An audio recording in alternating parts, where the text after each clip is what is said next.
Subscribe करें national बस और साथ ही दबाएं बेल आइकन। उनके आंसू रुक नहीं रहे थे। एयरपोर्ट से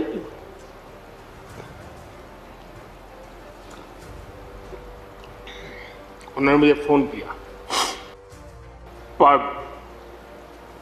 सत्ता जीवन में आती रहती है। मेरे लिए बड़ा भावुक पल था। आदरणीय सभापति जी, आज इस सदन की शोभा बढ़ाने वाले, सदन में जीवंतता लाने वाले और सदन के माध्यम से जनसेवा में रत ऐसे चार हमारे साथी, उनका कार्यकाल पूर्ण होने के कारण नए कार्य की ओर कदम रख रहे हैं। श्रीमान गुलाम नबी आजाद जी, श्रीमान शमशेर सिंह जी, मीर मोहम्मद फैयाज जी, नाजिर अहमद जी,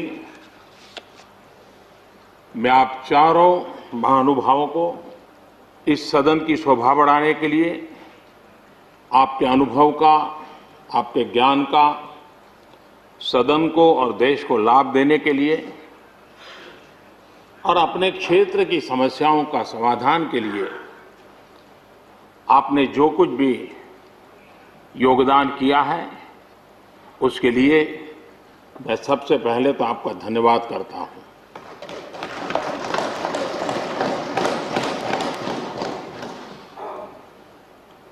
मीर मोहम्मद जी और नाजिर अहमद जी, ये दोनों ऐसे साथी,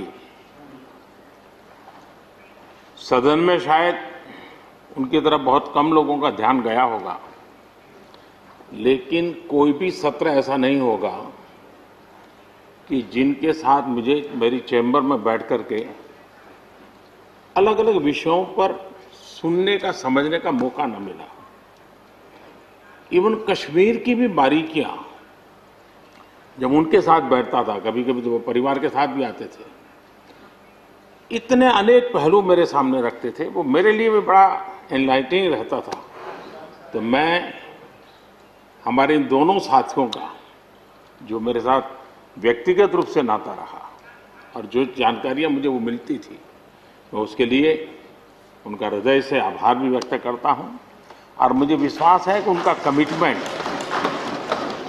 और उनकी क्षमता, ये दोनों देश के लिए और विशेष करके जम्मू कश्मीर के लिए काम आएगी।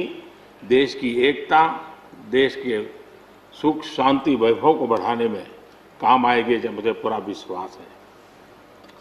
हमारे एक साथी शमशेर सिंह जी,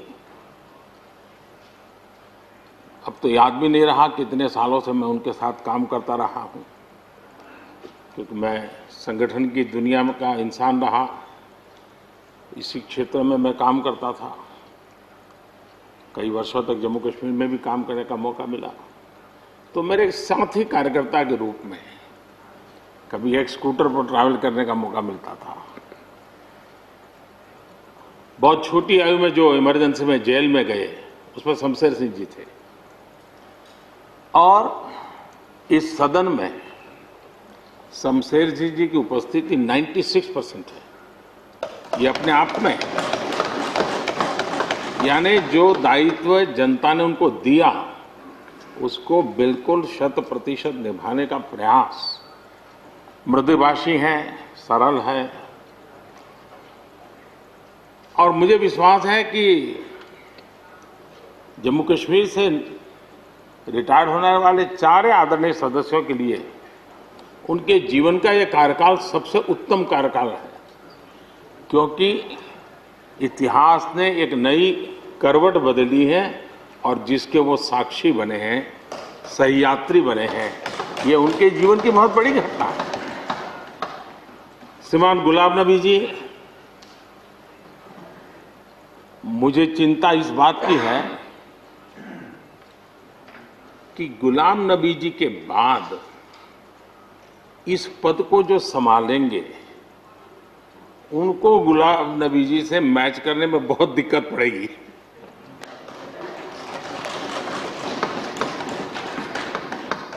क्योंकि गुलाम नबी जी अपने दल की चिंता करते थे, लेकिन देश की और सदन की भी उतनी ही चिंता करते थे। ये छोटी बात नहीं है जी, ये बहुत बड़ी बात है जी। वरना अपोजिशन के लीडर के रूप में अपना दबदबा पैदा करना, ये सब मोह किसी को भी हो सकता है, लेकिन उन्होंने सदन से, मैं शरद पवार जी को भी इसी कैटेगरी में रखता हूं, वे सदन की और देश की चिंता को प्रायोरिटी देने वाले नेताओं में से रहे। गुलाम नबी जी ने बखूबी इस काम को निभाया है। मुझे याद है इस कोरोना काल में मैं एक फ्लोर लीडर्स की मीटिंग कर रहा था, तो उसी दिन गुलाम नबी जी का फोन आया। तो मोदी जी, ये तो ठीक है आप करते हैं, लेकिन आप एक काम कीजिए, सभी पार्टी लीडर्स की मीटिंग जरूर बुलाइए। मुझे अच्छा लगा कि उन्होंने पार्टी लीडर्स के साथ, सभी पार्टी अध्यक्षों के साथ बैठने का मुझे सुझाव दिया, और मैंने उस मीटिंग को किया भी। वो गुलाम नबी जी के सुझाव पर किया था, और मुझे कहने में, यानी इस प्रकार का संपर्क, और उसका मूल कारण है कि उनको दोनों तरफ का अनुभव रहा है, सत्ता दल का भी और विपक्ष का। 28 साल कार्यकाल, ये अपने आप में बहुत बड़ी बात होती है जी। बहुत साल पहले की बात है, शायद अटल जी की सरकार होगी, मुझे याद नहीं रहा। मैं यहाँ सदन में किसी काम से आया था, मैं तो तब राजनीति में नहीं था, ये इलेक्टोरल पॉलिटिक्स में नहीं था, मैं संगठन का काम करता था। तो मैं और गुलाम नबी जी ऐसे ही लॉबी में गप्पे मार रहे थे। अब जैसा पत्रकारों का स्वभाव रहता है, बराबर नजर लगाए बैठे थे कि ये दोनों का मेल कैसे हो सकता है। हम हंसी खुशी से बातें कर रहे थे, तो हम जैसे ही निकले तो पत्रकारों ने घेर लिया। गुलाम नबी जी ने बहुत बढ़िया जवाब दिया था, वो जवाब हम लोगों के लिए बहुत काम आने वाला है। उन्होंने कहा, भाई देखिए, आप लोग हमको अखबारों में या टीवी माध्यमों में या पब्लिक मीटिंग में लड़ते झगड़ के देखते हो, लेकिन सचमुच में इस छत के नीचे हम जैसे एक परिवार का वातावरण कहीं नहीं होता है। इतनी हमारी आत्महत्या होती है, इतने सुख दुख होते हैं। ये जो स्पिरिट है, वो स्पिरिट अपने आप में बहुत बड़ी बात होती है। गुलाम नबी जी का एक शौक शायद बहुत कम लोगों को पता होगा, और कभी उनके साथ बैठोगे तो बताएंगे। हम सरकारी बंगलों में रहते हैं, तो बंगले की दीवारें, अपना सोफा सेट, उसी के आसपास हमारा दिमाग रहता है।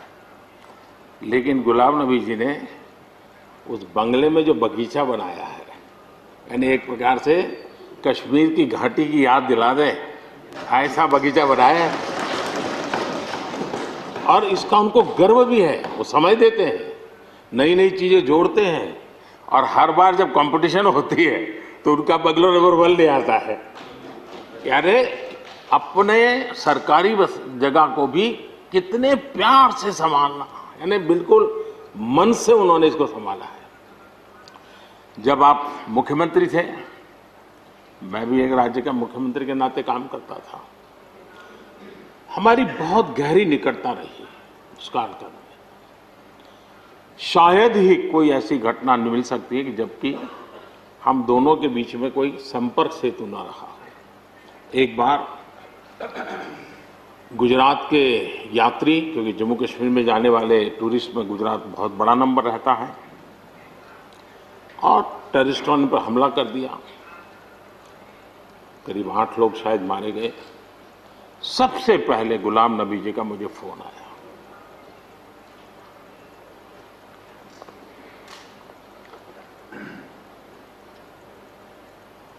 और वो फोन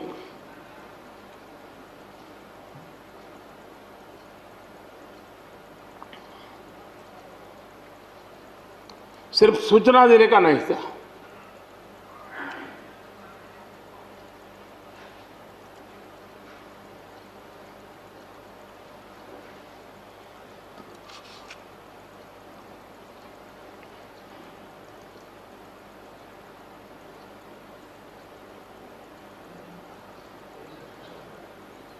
उनके आंसू रुक नहीं रहे थे। फोन पे उस समय प्रणब मुखर्जी साहब डिफेंस मिनिस्टर थे। मैंने उनको फोन किया, मैंने कहा साहब अगर फोर्स का हवाई जहाज मिल जाए डेड बॉडी को लाने के लिए। रात देर हो गई थी। प्रणब मुखर्जी साहब ने कहा आप चिंता मत कीजिए, मैं करता हूं व्यवस्था। लेकिन रात में फिर गुलाम नबी जी का फोन आया। वे एयरपोर्ट थे।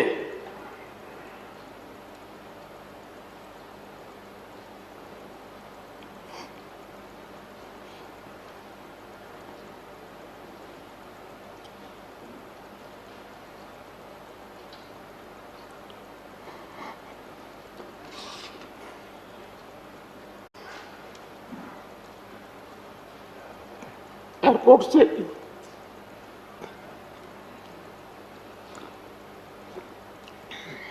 उन्होंने मुझे फोन किया और जैसे अपने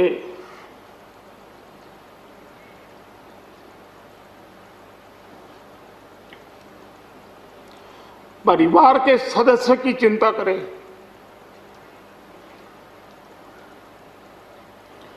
वैसी चिंता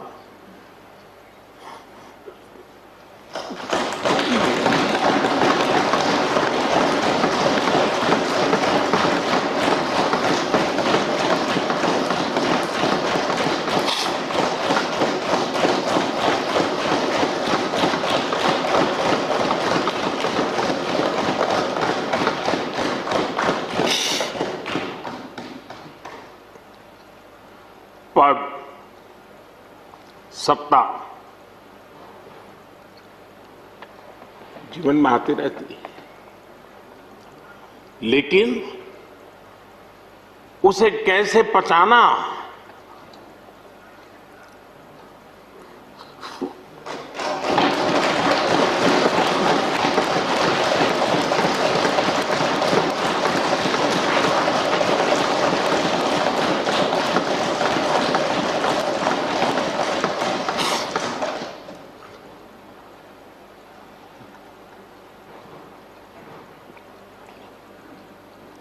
मेरे लिए बड़ा भावुक पल था।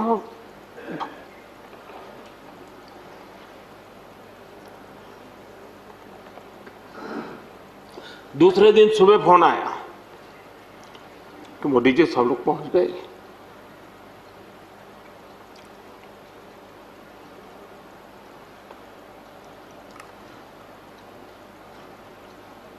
इसलिए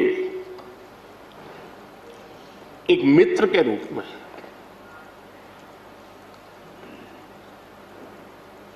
गुलाम नबी जी को घटना और अनुभव के आधार पर मैं आदर करता हूं।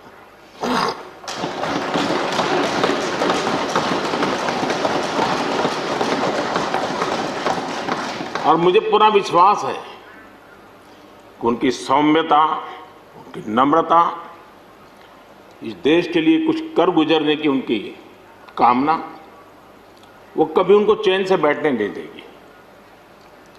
और मुझे विश्वास है कि जो भी दायित्व जहां भी वो संभालेंगे, वे जरूर वैल्यू एडिशन करेंगे, कंट्रीब्यूशन करेंगे और देश उनसे लाभान्वित होगा। ये सब मेरा पक्का विश्वास है। मैं फिर एक बार उनकी सेवाओं के लिए आदरपूर्वक धन्यवाद करता हूं और व्यक्तिगत रूप से भी मेरा उनसे आग्रह रहेगा कि मन से मत मानो कि अब आप इस सदन में नहीं हो। आप के लिए मेरे द्वार हमेशा खुले, इन चारों माननीय सदस्यों के लिए खुले हैं। आपके विचार, आपके सुझाव, क्योंकि देश में सब बहुत जरूरी होता है। ये अनुभव बहुत काम आता है, मुझे मिलता रहेगा, ये अपेक्षा मैं रखता ही रहूंगा। आपको मैं निवृत्त होने नहीं दूंगा। फिर एक बार बहुत शुभकामनाएं, धन्यवाद।